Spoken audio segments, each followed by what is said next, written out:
Conseil de la réconciliation malgache, CRM, le Comité du suivi et du contrôle de l'application de la feuille de route, CSC,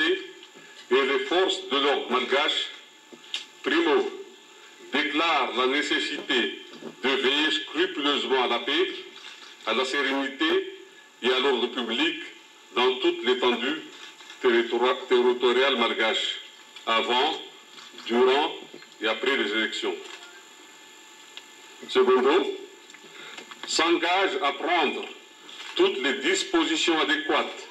s'imposant au contexte qui prévaut actuellement à Madagascar. Tertio,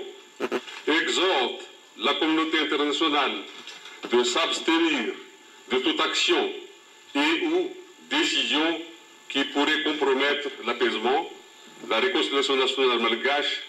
et le respect de la souveraineté du pays. Quarto,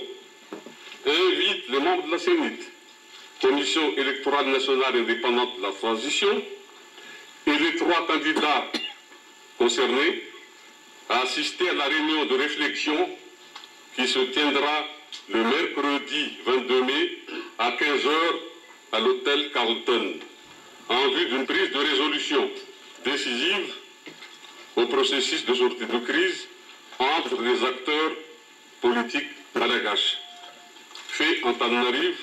le 21 mai 2013, sur les signatures, M. Charles-Sylvain Raboutarson, président du FFN, Dr Perry Rachundebe, président du CSC, général de corps d'armée André Lucien Rakout-Arbache, ministre des Forces armées, et le contrôleur général Arsène Rakout-Nazak, ministre de la Sécurité intérieure.